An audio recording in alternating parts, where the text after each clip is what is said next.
Hello నమస్తే. నేను journalist YNR.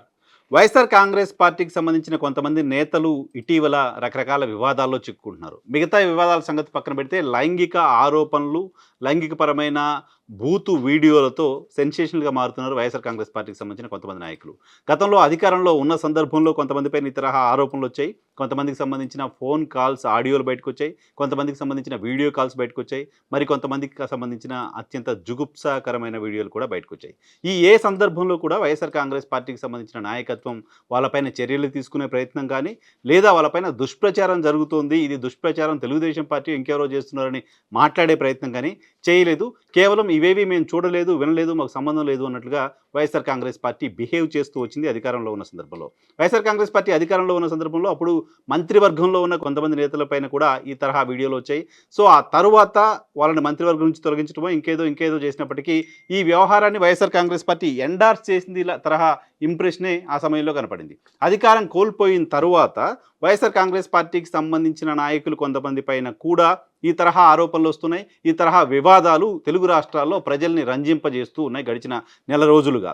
So YSR Congress పార్టీకి సంబంధించిన ఎమ్మెల్సీలుగా ఉన్న దువ్వాడ శ్రీనివాసరావుకు సంబంధించిన అంశం కావచ్చు, తాజాగా అనంతబాబుకు సంబంధించిన అంశం కావచ్చు, ఈ రెండు అంశాల్లో కూడా వైఎస్ఆర్ కాంగ్రెస్ పార్టీ ఎందుకు ప్రాపర్గా యాక్ట్ చేయలేకపోయింది? ఈ రెండు ఇష్యూస్కి సంబంధించి ఏంటి కుట్ర ఉందా, లేకపోతే మీ పార్టీ నాయకులే తప్పు చేశారా?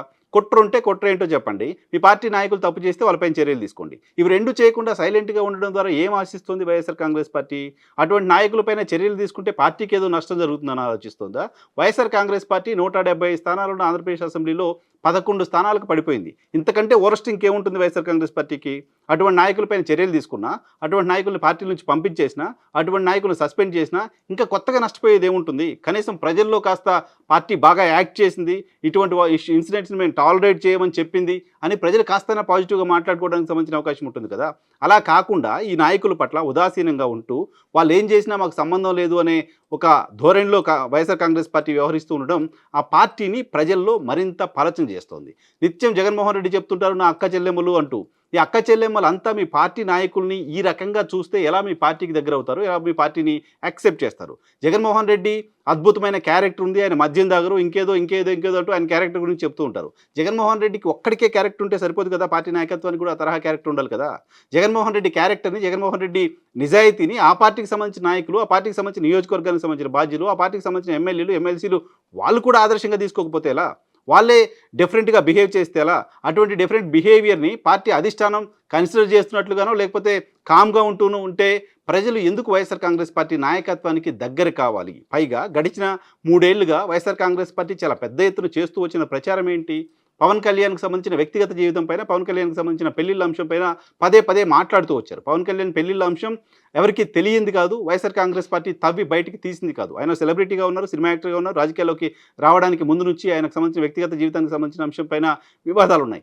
ఇవన్నిటినీ కూడా పదే ఎలక్షన్ క్యాంపెయిన్లో వాడుతూ ఆయన క్యారెక్టర్ పైన మాట్లాడుతూ, నేరుగా పార్టీ అధ్యక్షుడు జగన్మోహన్ రెడ్డి గారే పవన్ కళ్యాణ్ క్యారెక్టర్ గురించి మాట్లాడుతూ వస్తూ ఈరోజు మీ పార్టీకి సంబంధించిన నాయకులపైన ఈ స్థాయిలో వీడియోలు వస్తుంటే, ఈ స్థాయిలో వాళ్ళకి సంబంధించి డబుల్ మ్యారేజ్లు, వివాహేతర సంబంధాలు ఇవన్నీ బయటకు వస్తుంటే కనీసం స్పందించలేని పరిస్థితిలో వైఎస్ఆర్ కాంగ్రెస్ పార్టీ ఎందుకు ఉంటుందో అర్థం కాలేదు. కానీ వైఎస్ఆర్ కాంగ్రెస్ పార్టీ తీసుకుంటున్న ఈ స్టాండు, వైఎస్ఆర్ కాంగ్రెస్ పార్టీ ఉదాసీన వైఖరి, వైఎస్ఆర్ కాంగ్రెస్ పార్టీ వాళ్ళపైన చర్యలు తీసుకోకపోవడం అనేది ఆ పార్టీని ప్రజల్లో మరింత పలచన చేస్తోంది. ఆ పార్టీని మహిళలకి మరింత దూరం చేస్తుంది.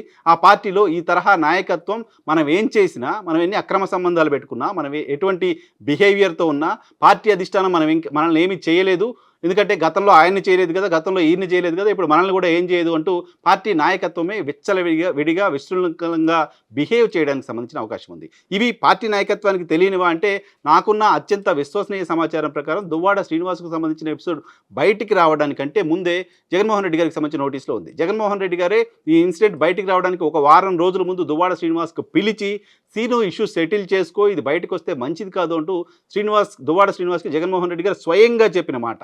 సో ఈ విషయం మీ దాకా వచ్చిన తర్వాత కూడా, మీకు ఆల్రెడీ ముందే విషయం తెలిసిన తర్వాత కూడా, ఆ తర్వాత సిరీస్ ఆఫ్ ఇన్సిడెంట్స్ ఈ తరహా జరుగుతూ ఉన్నాయి. దువ్వాడ శ్రీనివాస్‌కి సంబంధించిన ఎపిసోడ్ తెలుగు మీడియాకు ఒక పండగలా మారిపోయి రోజు వీడియోలు చేస్తూ ఉన్నారు. వీడియోలు ప్రసారం చేస్తూ ఉన్నారు. ఈ సమయంలో కూడా కనీసం ఆయనపైన చర్యలు తీసుకోవడానికి ఎందుకు ముందుకు రావట్లేదు?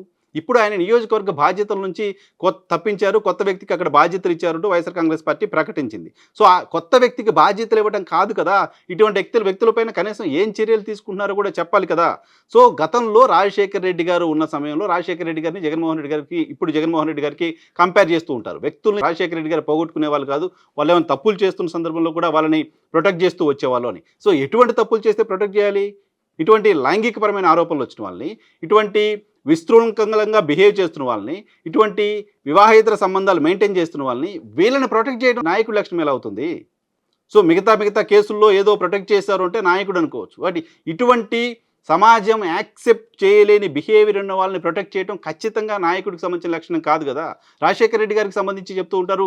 గౌరు చరిత గారికి సంబంధించి ఆమె జైల్లో ఉన్నప్పుడు, గౌరు వెంకటరెడ్డి జైల్లో ఉన్నప్పుడు వెళ్లి పరామర్శించారు. ఒక పార్టీ నాయకుడిగా ఆయన వెళ్లి పరామర్శించడం ఏంటి అనే దానిపైన విమర్శలు వచ్చినా ఆయన పట్టించుకోలేదు. ఓ హత్య కేసులో ఆయన జైలుకి వెళ్లారు. మా పార్టీ నాయకుడు కాబట్టి ఆయన హత్య చేశాడని మేము నమ్మట్లేదు కాబట్టి ప్రతిపక్ష నాయకుడిగా ఆయన వెళ్లి జైల్లో పరామర్శించారు అని చెప్పారు. సో, దాన్ని పార్టీ కార్యకర్తలైనా నాయకులైనా దాన్ని కొంచెం పాజిటివ్‌గా తీసుకోవడానికి సంబంధించిన అవకాశం ఉంటుంది. కానీ ఇటువంటి వ్యవహారాలు చేస్తున్న వాళ్ళని వెనకేసుకొని వస్తున్న జగన్మోహన్ రెడ్డిని పార్టీ నాయకులు కావచ్చు, పార్టీ క్యాడర్ కావచ్చు, సామాన్య ప్రజలు కావచ్చు, ఖచ్చితంగా పాజిటివ్‌గా తీసుకునే పరిస్థితి లేదు. ఇటువంటి వ్యవహారాలపైన ఇప్పటికైనా వైఎస్ఆర్ కాంగ్రెస్ పార్టీ దృష్టి పెట్టకపోతే ఆ పార్టీ నాయకత్వం ప్రజల్లో మరింత పలచనయ్యే ప్రమాదం ఉంది.